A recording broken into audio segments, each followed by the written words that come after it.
Hello students, કેમ છો બધા? મજામાં? તો સ્ટુડન્ટ્સ, હું નિમેશ શર્મા તમને સ્વાગત કરું છું ક્લાસ 11 કેમિસ્ટ્રી ગુજરાતી મીડિયમમાં.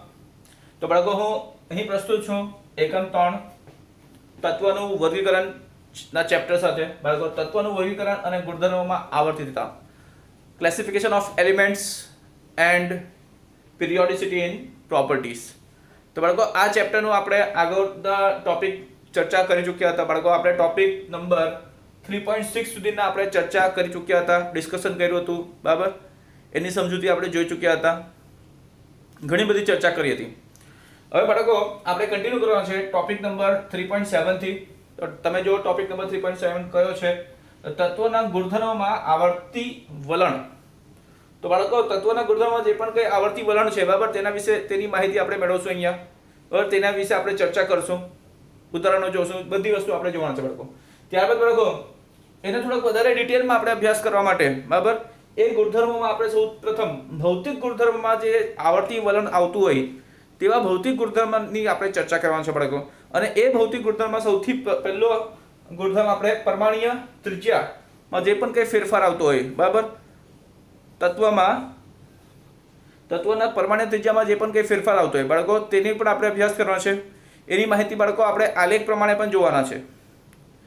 બરાબર, તો તત્વના પરમાણ્વીય ક્રમાંકના બદલાવા સાથે કઈ રીતે પરમાણ્વીય ત્રિજ્યામાં ફેરફાર આવે, બરાબર, અને એના પાછળનું કારણ શું છે, તે બધી જ માહિતી બાળકો આપણે અહીં જોવાના છે. તો ચાલો જોઈએ.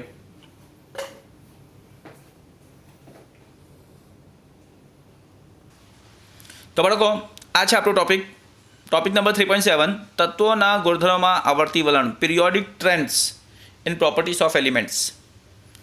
તો બાળકો, આમાં આવા પ્રશ્ન પૂછાઈ શકે, કયા પ્રકારનો આવા ટોપિકના સંબંધિત પ્રશ્ન પૂછાઈ શકે, સૌપ્રથમ હું તમને એ જણાવી દઉં બાળકો.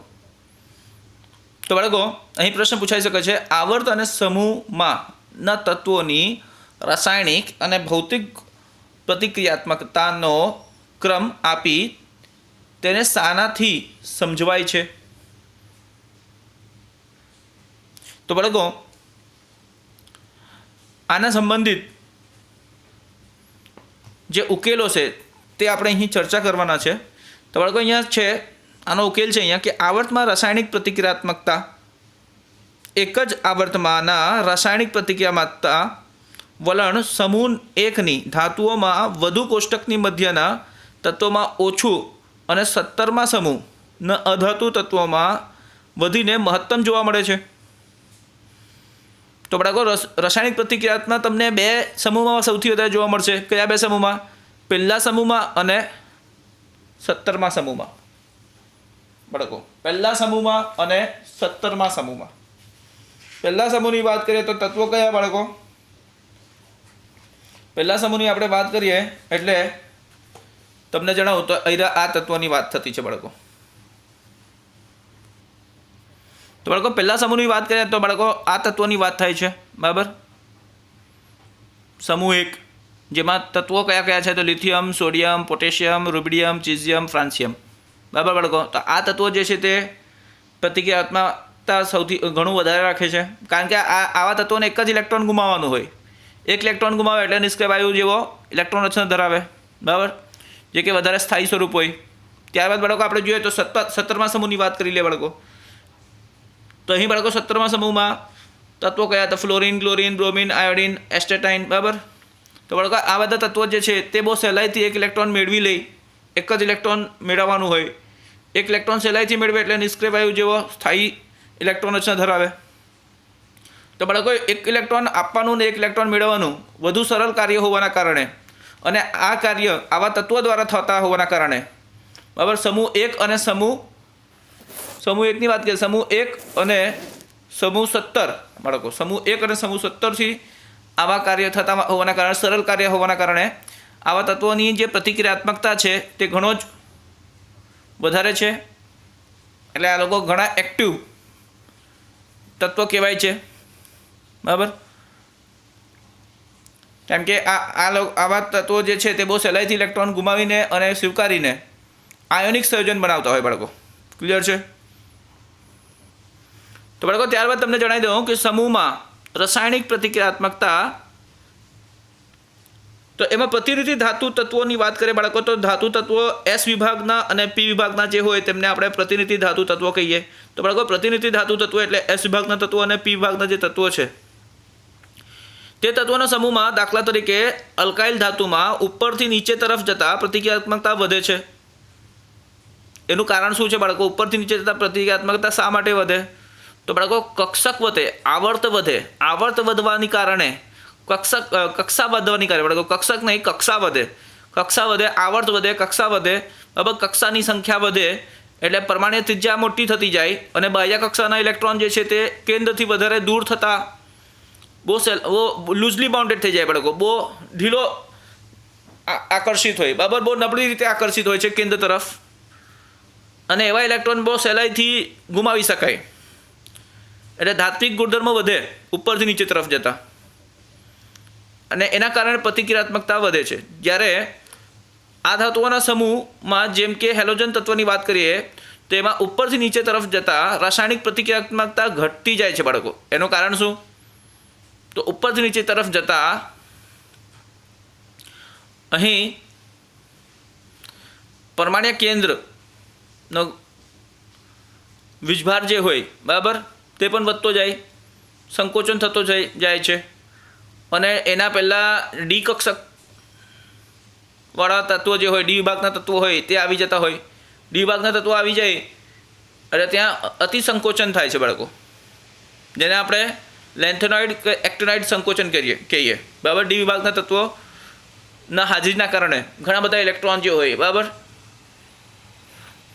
તે N-1 કક્ષાના ડી કક્ષકમાં હાજર હોવાના કારણે બરાબર અતિ સંકોચન પામે છે અને અતિ સંકોચન પામવાના કારણે બરાબર કેન્દ્ર વીજભાર વધારે હોવાના કારણે, ચેડ ઇફેક્ટિવ વધારે હોવાના કારણે, અતિ સંકોચન પામવાના કારણે એવા ઇલેક્ટ્રોન સહેલાઈથી દૂર થતા નથી. માટે તેમની રાસાયણિક પ્રતિક્રિયાત્મકતા ઘટતી જાય છે.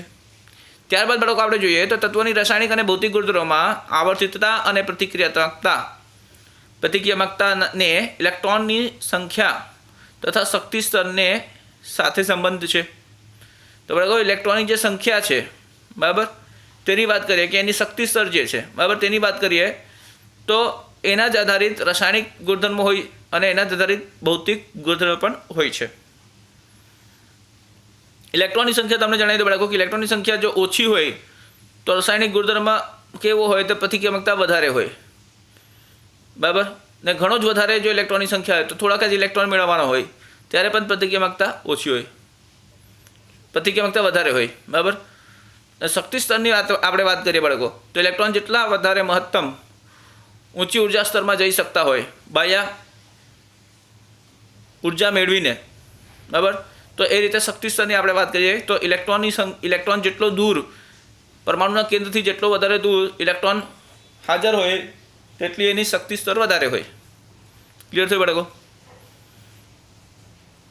તો આ ઇલેક્ટ્રોનની સંખ્યા અને શક્તિ સ્તર આ બંને તત્વોની રાસાયણિક અને ભૌતિક ગુણધર્મોમાં સાથે સંબંધ ધરાવે છે. ક્લિયર? હવે આપણે જોઈએ બાળકો કે બીજા કયા પ્રકારના પ્રશ્નો પૂછી શકાય છે. તો બાળકો એક બીજા આ પ્રકારનો પ્રશ્ન પૂછી શકાય જે તમારા સ્વાધ્યાયના છે બરાબર છે. તો બાળકો તમને સ્વાધ્યાયમાં પણ આ સંબંધિત પ્રશ્ન પૂછાયા છે બરાબર, તે પણ તમને ક્લિયર કરી નાખો આ ટોપિક સંબંધિત. તો આવર્ત કોષ્ટકનો ઉપયોગ કરીને નીચેના પ્રશ્નોના ઉત્તર આપો. સ્વાધ્યાય 3.27 તો અહીં એ બાહ્યતમ પેટાકોષમાં 5 ઇલેક્ટ્રોન હોય તેવા તત્વનું નામ આપો. બી 2 ઇલેક્ટ્રોન ગુમાવવાની વલણ ધરાવતા તત્વનું નામ જણાવો. સી 2 ઇલેક્ટ્રોન પ્રાપ્ત કરવાનું વલણ ધરાવતા તત્વનું નામ જણાવો. ડી ધાતુ અધાતુ તથા ઓરડાના તાપમાને પ્રવાહી તેમજ વાયુ સ્વરૂપના તત્વો ધરાવનાર સમૂહનું નામ જણાવો.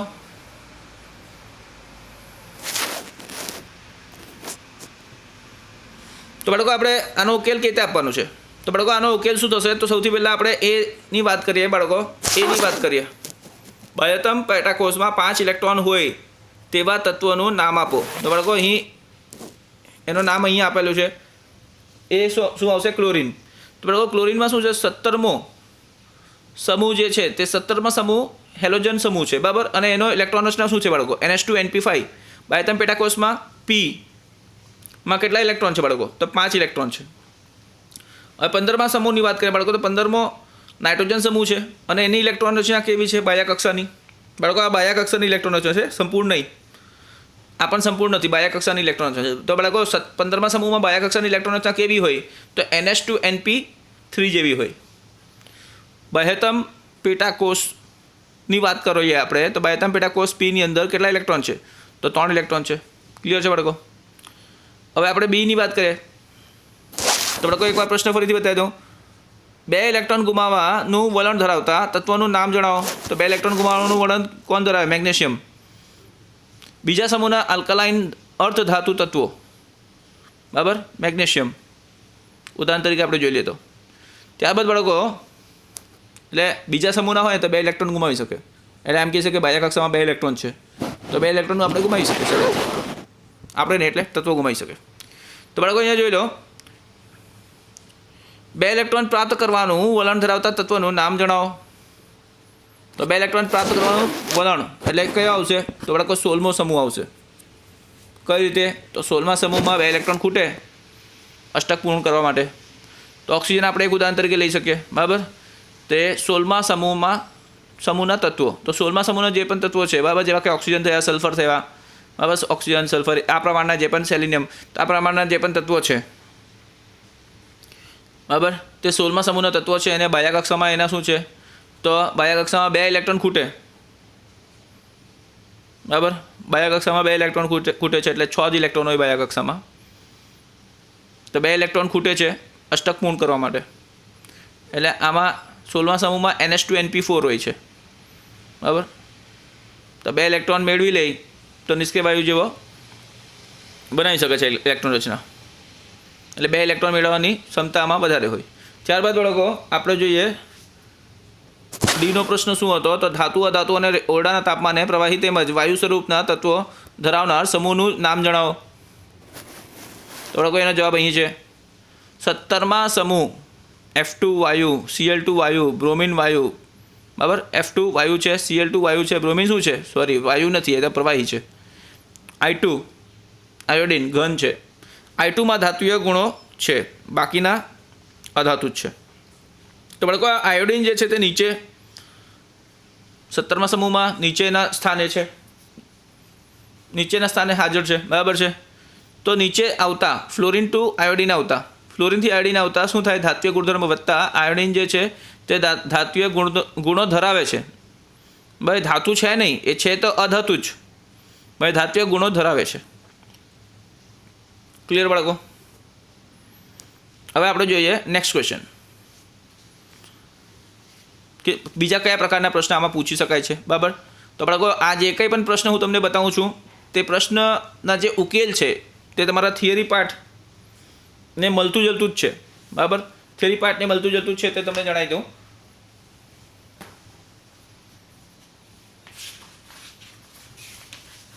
તમારા NCERT ટેક્સ્ટ બુકમાં થિયરી પાર્ટને મળતું જતું જ છે.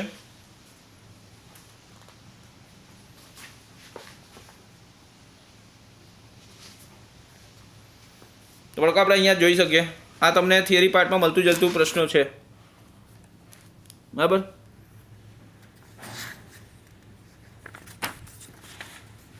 તો બાળકો આપણે આ ટોપિક NCERTના આ ટોપિક આપણે અભ્યાસ કરી રહ્યા છે, તત્વના ગુણધર્મોમાં આવર્તી વલણ, બરાબર. ત્યારબાદ આપણે આ જોઈ રહ્યા છે ભૌતિક ગુણધર્મોમાં આવર્તી વલણ, અને ત્યારબાદ બાળકો પરમાણુ ત્રિજ્યાનું આપણે ચર્ચા કરવાના છે.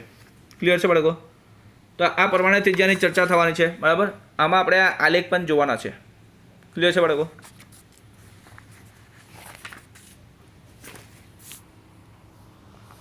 તો બાળકો હવે આપણે ટોપિક આ જોઈએ કે આ જે ટોપિક છે, બરાબર, એ ટોપિક આ સંકલ્પના આધારે એક આવો પ્રશ્ન પૂછી શકાય છે. આવર્ત અને સમૂહમાં પરમાણુ ત્રિજ્યા કેવી રીતે બદલાય છે? આ બદલાવાની તમે કેવી રીતે સમજાવશો? આ બદલાવાને તમે કેવી રીતે સમજાવશો? તો બાળકો આ પ્રશ્ન છે તમને સ્વાધ્યાય 3.10માં. તો બાળકો તમે જાણશો કે આવર્તમાં પરમાણુ ત્રિજ્યાનું વલણ. જો આની ચર્ચા આપણે કરીએ બાળકો તો તમે જાણશો કે આવર્તમાં ડાબીથી જમણી બાજુ તરફ જતા તત્વોના પરમાણ્વીય કદમાં શું થાય? તો ઘટાડો જોવા મળે છે. ક્લિયર બાળકો? આવર્તમાં પરમાણુ ત્રિજ્યા પિકોમીટરમાં છે. બાળકો આની ચર્ચા આપણે કરીએ તો બાળકો અહીં તમારી સમક્ષ અહીં એક આલેખ છે,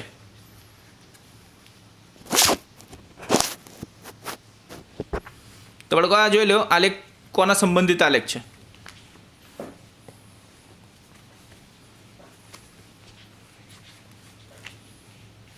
તો બાળકો જોઈ લો, વાય એક્સ પર શું છે? તો પરમાણ્ય ત્રિજ્યા છે. ક્લિયર? વાય એક્સ પર શું છે બાળકો? પરમાણ્ય ત્રિજ્યા.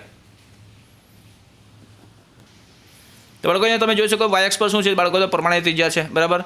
અને એક્સ એક્સ પર શું છે? પરમાણ્ય ક્રમાંક. તો બાળકો પરમાણ્ય ત્રિજ્યા અને પરમાણ્ય ક્રમાંક વિરુદ્ધ આપણે આલેખ જો દોરીએ, બરાબર, તો તમે જોશો બાળકો કે પ્રથમ સૌથી પહેલાં આપણે જો જોઈએ તો સમૂહ એકની વાત કરીએ. સમૂહ એક, સોરી, આપણે આવર્તની વાત કરીએ. આપણે આવર્તમાં ચર્ચા કરતા છે, બરાબર. આવર્તમાં પરમાણુની ત્રિજ્યાનું વલણ જોતા છે બાળકો.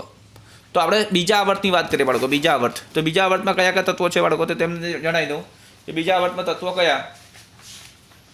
તો બાળકો બીજા આવર્તના જે તત્વો છે તે કયા છે? તો આ છે. તો બાળકો તમારી સમક્ષ છે બીજા આવર્તના તત્વોની વાત કરીએ.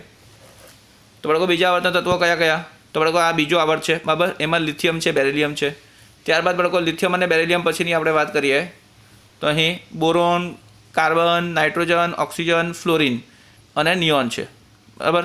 તો બાળકો આ જ તત્વો આપણે આલેખમાં જોવાના છે બાળકો. લિથિયમ, પછી બેરિલિયમ, પછી boron, carbon, nitrogen, oxygen, fluorine. તો બાળકો અહીંયા તમે શું જોતા છો આલેખમાં? તમે અહીંયા ક્લિયરલી જોઈ શકો છો કે આલેખમાં પરમાણ્ય ત્રિજ્યાની આપણે જો વાત કરીએ તો પરમાણ્ય ત્રિજ્યા ઘટી રહ્યા છે. કોની સાથે? તો ડાબીથી જમણી તરફ તમે જો આવર્તમાં જશો તો આવર્તમાં ડાબીથી જમણી તરફ જતા પરમાણ્ય ક્રમાંક તો વધે, પરંતુ બાળકો ત્રિજ્યા ઘટતી છે. સમાન એક જ આવર્તમાં, સેમ આવર્તમાં બાળકો, સેમ આવર્તમાં જો પરમાણ્ય ક્રમાંક વધતું છે તો ડાબીથી જમણી તરફ જતાં ત્રિજ્યા ઘટે. તો બાળકો આનું કારણ શું હોઈ શકે? તો બાળકો આનું કારણ એ છે કે આવર્ત સમાન છે. આવર્ત સમાન હોવાના કારણે શું થશે બાળકો? તો આવર્ત સમાન હોવાના કારણે કક્ષાની સંખ્યા તો સમાન જ હશે ને, પણ સમાન કક્ષાની સંખ્યા ધરાવતા પરમાણુઓમાં જો ઇલેક્ટ્રોન અને પ્રોટોન બંને વધશે, પરમાણ્ય ક્રમાંક વધે તો શું વધે બાળકો? પરમાણ્ય ક્રમાંક વધશે તો તટસ્થ પરમાણુમાં, તત્વોની તટસ્થ પરમાણુઓમાં શું વધશે? ઇલેક્ટ્રોન પ્રોટોન બંને સરખી સંખ્યામાં વધશે. હવે બાળકો ઇલેક્ટ્રોન પ્રોટોન બંને સરખી સંખ્યામાં એટલી જ જગ્યામાં વધે, બરાબર. એટલા જ કદમાં જો વધે તો શું થાય? ઇલેક્ટ્રોન પ્રોટોન વચ્ચે આકર્ષણ બળ વધશે, એટલે કે કેન્દ્ર અને ઇલેક્ટ્રોન વચ્ચેનું આકર્ષણ બળ વધશે. અને બાળકો કેન્દ્ર અને ઇલેક્ટ્રોન વચ્ચેનું આકર્ષણ બળ વધે તો શું થાય? ઇલેક્ટ્રોનની જે કક્ષા જે છે તે સંકોચન પામશે બાળકો. તો ઇલેક્ટ્રોનની કક્ષા સંકોચન પામશે એટલે શું થશે બાળકો? પરમાણ્ય ત્રિજ્યામાં ઘટાડો નોંધાશે. ક્લિયર થયું બાળકો? એટલે શું થાય? પરમાણ્ય કદ ઘટે. બાહ્ય કક્ષાના ઇલેક્ટ્રોન કેન્દ્ર તરફ આકર્ષણ પામશે, વધુને વધુ આકર્ષણ પામતા જશે. એનું કારણ એ છે કે પરમાણ્ય ક્રમાંક વધે એટલે પ્રોટોનની સંખ્યા કેન્દ્રમાં વધી જતા અને ઇલેક્ટ્રોનની સંખ્યા કેન્દ્રની બહાર વધતા વિરુદ્ધ વીજભાર કણોની સંખ્યા વધતા આકર્ષણ બળ વધે છે ઇલેક્ટ્રોન અને કેન્દ્રનો વચ્ચે, અને તેના કારણે કદ નાનો થાય, સંકોચન પામે, પરમાણુ સંકોચન પામશે એટલે પરમાણ્ય ત્રિજ્યા જે છે તે ઘટી જશે બાળકો. તો આ કારણ છે આનું. તો બાળકો તમે જોઈ શકો સતત ઘટેલું છે. ક્લિયર? તો હવે બાળકો આપણે જોઈએ કે બીજા આવર્તની આપણે જો વાત કરીએ, બરાબર. તો બીજો આવર્તની આપણે વાત કરીએ તો બીજો આવર્તમાં આપણે જોઈ ચૂક્યા છે તત્વો લિથિયમ છે, બેરિલિયમ છે, બોરોન છે, કાર્બન છે, નાઇટ્રોજન છે, ઓક્સિજન છે, ફ્લોરિન છે. ક્લિયર છે બાળકો? તો એમાં પ્રમાણે ત્રિજ્યા હવે અંકોમાં, બરાબર, નિશ્ચિત અંકોથી બતાવી દીધા છે, ફિક્સ અંકોથી. તો અંકોમાં શું છે અહીંયા? તો પિકોમીટરમાં આપણે સમજી લઈએ બાળકો. પિકોમીટરમાં જ આપણે આલેખમાં આપેલું છે. તો બાળકો 152 પિકોમીટર લિથિયમનું છે, ત્યારબાદ ઘટીને 111 પિકોમીટર થઈ ગયા બેરિલિયમના, ત્યારબાદ ઘટીને 88 થયા બોરોન માટે, કાર્બનનું 77 થઈ ગયા, ત્યારબાદ નાઇટ્રોજનનું 74 થયા, ઓક્સિજનનું 66 થઈ ગયું, ફ્લોરિનનું 64 થયો. તો બાળકો આ રીતે પિકોમીટરમાં પરમાણ્ય ત્રિજ્યા ઘટી રહ્યા છે, બરાબર, સતત ઘટી રહ્યા છે. ત્યારબાદ બાળકો આપણે ત્રીજો આવર્તની પણ વાત કરી લઈએ. ત્રીજો આવર્તનો આલેખ તો નથી બતાવ્યો, પણ આ જ વસ્તુનો વલણ જોવા મળશે બાળકો. આવો જ વલણ જોવા મળશે. તો બાળકો પહેલા સમૂહના છે લિથિયમ ને સોડિયમ બંને, બરાબર. પછી આ બીજા સમૂહના. તો બાળકો આપણે એમ જોવા જઈએ તો એક જ આવર્તમાં સમૂહ આ રીતે બદલાયા કરતા છે, બરાબર છે ને? આવર્ત સમાન છે પણ સમૂહ બદલાતા છે, બરાબર. તો અહીંયા સોડિયમ છે, સોડિયમ પછી મેગ્નેશિયમ તમે જોશો. આ પહેલા આવર્તનો, બીજા આવર્તનો, ત્રીજો આવર્ત, ચોથો આવર્ત, પાંચમો આવર્ત, છઠ્ઠો આવર્ત, સાતમો આવર્ત. તો બાળકો આમાં તમે વલણ જોશો તો આમાં સંખ્યા જે છે એટલે કે જે કિંમત છે પરમાણુ ત્રિજ્યાની તે ઘટતી દેખાશે, બરાબર. તો બાળકો સોડિયમનું 186, મેગ્નેશિયમનું 160, એલ્યુમિનિયમનું 143, સિલિકોનનું 117, ફોસ્ફરસનું 110, સલ્ફરનું 104, ક્લોરિનનું 99. તો બાળકો અહીંયા પિકોમીટરમાં પરમાણુ ત્રિજ્યા ઘટતો દેખાયો છે. એક બીજી વસ્તુ આપણે જોઈએ બાળકો, તો એક જ સમૂહમાં ઉપરથી નીચે જતાં કિંમત વધેલી છે. તો આનું શું કારણ છે બાળકો? તો આનું કારણ એ જ છે કે આવર્ત વધે, આ બીજો આવર્ત ને બીજો પછી આ ત્રીજો આવર્ત. તો બાળકો આવર્ત વધે તો ઇલેક્ટ્રોનની કક્ષા વધે. ઇલેક્ટ્રોનનું પરમાણુ ક્રમાંક વધવાનું જ છે અને ઇલેક્ટ્રોનની કક્ષા વધે. એટલે બાળકો આમાં બીજો આવર્ત એટલે આમાં 2 જ કક્ષા છે, પરંતુ આમાં 3 કક્ષા છે. તો બાળકો સ્વાભાવિક જ છે કે જો 2 કરતાં વધારે કક્ષા એટલે 3 કક્ષાઓ છે તો 3 કક્ષાવાળા પરમાણુની ત્રિજ્યા 2 કક્ષાવાળા પરમાણુની ત્રિજ્યા કરતાં વધારે રહેવાની જ છે. ક્લિયર છે બાળકો? તો બાળકો તમે જાણશો કે આવર્તમાં પરમાણુ ત્રિજ્યા Z વધે તેમ ઘટે. બરાબર, સમાન આવર્ત હશે તો સમાન આવર્તમાં પરમાણુ ત્રિજ્યા ડાબીથી જમણી તરફ જતાં Z વધે છે, પરંતુ પરમાણુ ત્રિજ્યા ઝેડના વધવા સાથે ઘટે છે. બરાબર, પરમાણુ ક્રમાંક વધવા સાથે ઘટે છે. હવે બાળકો આપણે જાણીએ કે આવર્તમાં વલણની સમજૂતી કે કેમ ઘટે. પરમાણુ ક્રમાંક વધે તો શા માટે ઘટે? તો બાળકો હવે જે હું તમને જણાવી મૂક્યું છે તે જ સમજૂતી અહીંયા આપેલી છે. તો બાળકો આની સમજૂતી કેન્દ્રીય વીજભાર અને શક્તિ સ્તર વડે અપાય છે. ક્લિયર છે બાળકો? એક જ આવર્તમાં રહેલા તત્વોમાં બાહ્યતમ ઇલેક્ટ્રોન એક જ સંયુક્તા કોષમાં હોય છે, પરંતુ પરમાણુ ક્રમાંક વધવાની સાથે શું થાય બાળકો? તો પરમાણુ ક્રમાંક વધવાની સાથે આવર્તના તત્વોમાંના અસરકારક કેન્દ્રીય વીજભાર વધતો જાય છે. પરિણામે શું થશે બાળકો? પરિણામે બાહ્યતમ ઇલેક્ટ્રોનનું આકર્ષણ કેન્દ્ર તરફ વધતું જાય છે. તેથી આવર્તમાં પરમાણુ ત્રિજ્યા ઘટતી જશે. એટલે આવર્તમાં પરમાણુ ત્રિજ્યા ઘટતી જાય છે બાળકો. હવે આપણે વાત કરીએ સમૂહમાં પરમાણુ ત્રિજ્યાનું વલણ. તો બાળકો તમે જાણશો આવર્ત કોષ્ટકના એક જ સમૂહ અથવા ઊભા સ્તંભોમાં આપણે વાત કરીએ તો પરમાણુ ક્રમાંક વધવાની સાથે પરમાણુ ત્રિજ્યામાં વધારો થાય છે. ક્લિયર છે? આપણે ઉદાહરણ તરીકે લઈ લઈએ. ચાલો તો ઉદાહરણ તરીકે આપણે જોઈએ કે નીચેના કોઠામાં સમૂહ 1 આલ્કલી તત્વો છે અને સમૂહ 17 હેલોજન તત્વો છે. આ બંનેની પરમાણુ ત્રિજ્યાની આપણે વાત કરીએ તો પરમાણુ ત્રિજ્યા પિકોમીટરમાં આપી છે બાળકો. અહીંયા કોઠો જોઈ લઈએ. તો બાળકો અહીંયા છે તમારી સમક્ષ એક કોષ્ટક છે. અહીં પરમાણુ સમૂહોના પહેલા સમૂહના પરમાણુ છે. અહીં એ પહેલા સમૂહના પરમાણુની પરમાણુ ત્રિજ્યા છે. ત્યારબાદ અહીં 17મા સમૂહના પરમાણુઓ છે અને એની પરમાણુ ત્રિજ્યા આપી છે. ક્લિયર છે બાળકો? Lithium, sodium, potassium, rubidium, caesium એની પરમાણુ ત્રિજ્યા 152, 186, 231, 244, 262. ત્યારબાદ બાળકો સમૂહ 17માં ફ્લોરિન, ક્લોરિન, બ્રોમિન, આયોડિન, એસ્ટેટાઇન. તો બાળકો અહીંયા તમને ખબર હોય તો આપણે સમૂહમાં પરમાણુ ત્રિજ્યાનું વલણ સમજતા છે. તો બાળકો સમૂહમાં ઉપરથી નીચે તરફ જતા પરમાણુ ત્રિજ્યામાં શું દેખાય તમને અહીંયા? તો બાળકો વધવાની જ છે ને, સ્વાભાવિક જ છે, વધશે જ. ઉપરથી નીચે તરફ જતાં પરમાણુ ત્રિજ્યા વધવાની જ છે. બરાબર, પછી કોઈ પણ સમૂહ હોય, ક્લિયર, તો વધવાની છે. તો એનું કારણ શું છે? તો બાળકો ઉપરથી નીચે તરફ જતાં એક જ સમૂહમાં તમે ઉપરથી નીચે તરફ જશો તો આવર્તની સંખ્યા બદલાય અને આવર્તની સંખ્યા બદલાવાથી શું થશે બાળકો? આવર્તની સંખ્યા બદલાવાથી ઇલેક્ટ્રોનના કોષની સંખ્યા બદલાશે બાળકો. બરાબર, જુદા જુદા કોષમાં ઇલેક્ટ્રોન ગોઠવાય છે એટલે કોષની સંખ્યા બદલાય તો કોષની સંખ્યા બદલાશે તો પરમાણુ ત્રિજ્યા પરમાણુનું કદ વધશે અને પરમાણુ કદ વધશે એટલે કે પરમાણુય બાહ્ય કક્ષાના જે પરમાણુ છે, બાહ્ય કક્ષાના જે ઇલેક્ટ્રોન છે બાળકો, એ બાહ્ય કક્ષાના ઇલેક્ટ્રોનમાં વધારો થશે. ક્લિયર બાળકો? તો એક આને સમજૂતી આપતા હું એક તમને અહીં ડ્રો કરીને બતાવી દઉં.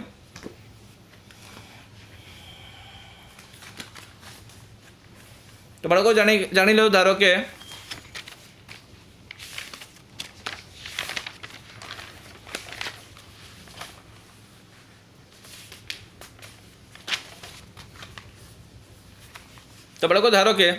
અહીં આપણે લિથિયમની વાત કરીએ. તો બાળકો આ લિથિયમ છે. લિથિયમમાં પરમાણુ ક્રમાંક શું છે?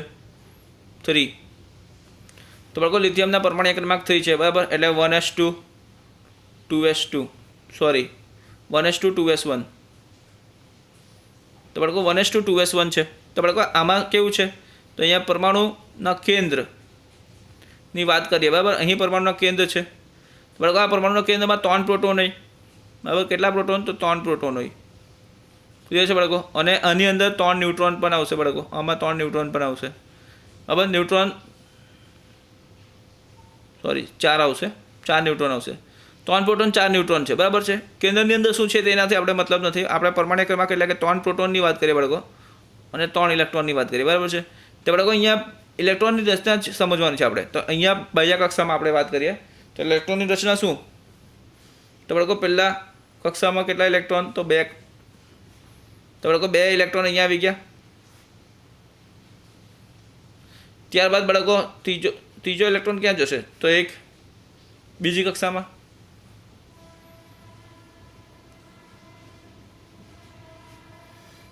તો બાળકો આ 1s2 લખ્યું બરાબર પહેલા કક્ષામાં 2 ઇલેક્ટ્રોન આવી ગયા ત્યારબાદ બાળકો 2s1 લખ્યું તો બીજા કક્ષામાં 1 ઇલેક્ટ્રોન આવ્યો તો બાળકો આ જ રીતે આપણે સોડિયમની લિથિયમની વાત કરીએ પછી ત્યારબાદ આપણે સોડિયમની વાત કરીએ બાળકો તો સોડિયમની વાત કરીએ તો એને કેટલા છે 11 ક્લિયર અહીં આનું 7 પરમાણુ ભાર અને આનું 23 બાળકો સોડિયમમાં એને માં 11 સોડિયમની અંદર 11 ઇલેક્ટ્રોન છે તો કઈ રીતે તો બાળકો અહીંયા 11 પ્રોટોન કેન્દ્રમાં 12 ન્યુટ્રોન ક્લિયર આ કેન્દ્ર છે સોડિયમ પરમાણુનું ત્યારબાદ બાળકો આની અંદર પહેલો ઇલેક્ટ્રોન અહીંયા પહેલી કક્ષામાં બરાબર પહેલી કક્ષામાં કેટલા ઇલેક્ટ્રોન રહેશે બાળકો 2 ઇલેક્ટ્રોન રચના કેવી તો 1s2 2s2 2p6 થશે અને ત્યારબાદ બાળકો 3s1 થશે ક્લિયર તો પહેલી કક્ષામાં 2 ઇલેક્ટ્રોન એટલે આ થઈ ગયું ત્યારબાદ બાળકો બીજી કક્ષામાં 2 ઇલેક્ટ્રોન અહીંયા મારી પાસે જગ્યા ઓછી છે બાકી આ લિથિયમ કરતાં ઘણું મોટું થઈ જશે તો બાળકો બીજી કક્ષામાં કેટલા ઇલેક્ટ્રોન તો બીજી કક્ષામાં બાળકો બીજી કક્ષા કયા છે તો આ પણ છે ને આ પણ છે તો બાળકો 2 + 6 એટલે કે 8 ઇલેક્ટ્રોન થશે હવે એટલે તમારે અહીંયા 8 ઇલેક્ટ્રોન બતાવવા પડે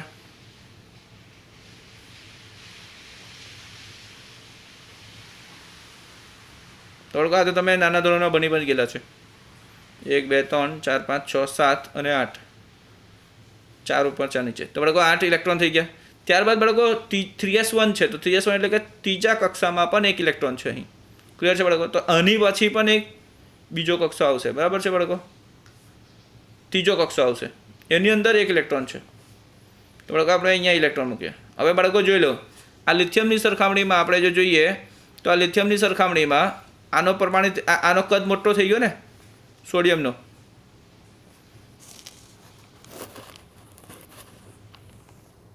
તો બાળકો તમે જોઈ શકો સોડિયમનો કદ મોટો થયો ને લિથિયમની સરખામણીમાં ક્લિયર છે બાળકો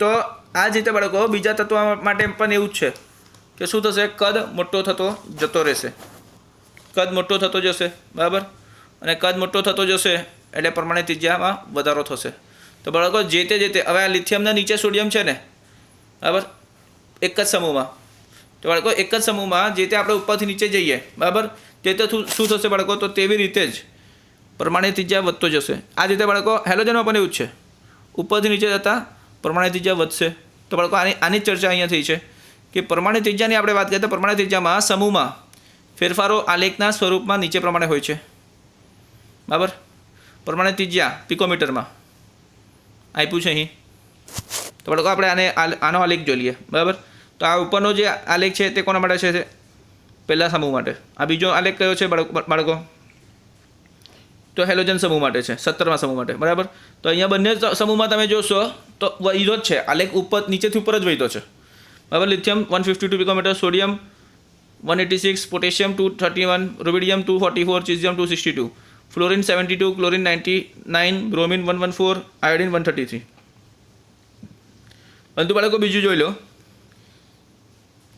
આ તમે જોશો ને તો આ ડાબી બાજુ છે ને આ જમણી બાજુ છે આવર્ત કોષ્ટકમાં બરાબર છે તો બાળકો ડાબી બાજુ છે એટલે સંકોચન જે છે ઇલેક્ટ્રોન પ્રોટોન વચ્ચે આકર્ષણ ઓછો અને સંકોચન નથી વધારે અહીંયા બાળકો ઇલેક્ટ્રોન પ્રોટોનની સંખ્યા વધારે એક જ આવર્તમાં એક જ કોષમાં અને તેના કારણે વધારે સંકોચન થાય છે એટલે આની ત્રિજ્યા ઓછી હોય કોના સરખામણીમાં પહેલા સમૂહની સરખામણીમાં 17મા સમૂહમાં ત્રિજ્યા ઓછી હોય છે હવે એટલે આના દરેક તત્વના નીચે જ આના દરેક તત્વ આવતા છે બરાબર છે એક પણ તત્વ આની કરતાં ઉપર નથી ગયો કેમ કે આ પણ બીજા આવર્તનો છે ને આ પણ બીજા આ બીજો આવર્તનો આ પણ બીજો આવર્તનો બરાબર આ ત્રીજો આવર્ત આ પણ ત્રીજો આવર્ત આ ચોથો આવર્ત આ ચોથો આવર્ત પાંચમા વર્ગ બરાબર આ રીતે.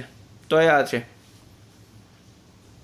તો બાળકો આની આપણે ચર્ચા કરી લઈએ, આની સમજૂતી લઈએ. તો બાળકો તમે જાણશો કે સમૂહમાં, તો બાળકો અહીંયા તમે જાણશો કે સમૂહની વાત કરીએ તો સમૂહમાં પરમાણુ ત્રિજ્યાની વલણની સમજૂતી અહીંયા આપેલી છે કે સમૂહમાં ઉપરથી નીચે તરફ જઈએ તે મુખ્ય ક્વોન્ટમ આંક એનનું મૂલ્ય વધતું જાય અને સંયોગતા કક્ષા ઇલેક્ટ્રોન પરમાણુ કેન્દ્રથી શું થશે તો વધુ દૂર થતા જશે. ક્લિયર છે બાળકો? ત્યારબાદ બાળકો તમે જાણશો કે આમ થવાનું કારણ શું છે? તો આમ થવાનું કારણ એ છે કે આંતરિક શક્તિ સ્તરો ઇલેક્ટ્રોનથી ભરાયેલા હોય છે. ક્લિયર? જે ઢાલ સ્વરૂપે ઇલેક્ટ્રોન બાહ્ય ઇલેક્ટ્રોનની ઉપર કેન્દ્રના આકર્ષણ બળને ઘટાડે છે. આથી સમૂહમાં પરમાણુનું કદ વધતું જાય છે, એટલે કે પરમાણુ ત્રિજ્યા વધતી જાય છે બાળકો. ક્લિયર છે? તો બાળકો આપણે તમારા એનસીઆરટી ટેક્સ્ટ બુકમાં જે પણ કંઈ આપ્યું છે બરાબર, તે પ્રશ્ન સ્વરૂપે કઈ રીતે પૂછી શકાય બરાબર, અને એની જે સંકલ્પના છે તે સંપૂર્ણ સંકલ્પના અને પ્રશ્ન સ્વરૂપે કઈ રીતે થઈ શકાય બરાબર, તે આપણે આખું સમજી ગયા છે. ક્લિયર? તો અહીંયા આપણે ટોપિક 3.7 અને ટોપિક 3.7.1માં પરમાણુ ત્રિજ્યા જે છે બરાબર ત્યાં સુધીને આપણે પૂરું કરી નાખ્યું છે બરાબર. હવે એના પછી આપણે ટોપિક નંબર 3.7.1 બી જોશું આપણે. ક્લિયર બાળકો? તો બાળકો કોઈ પણ ક્વેરી હોય, કોઈ પણ ડાઉટ હોય તો મેસેજ કરજો, કમેન્ટ કરજો. Thank you.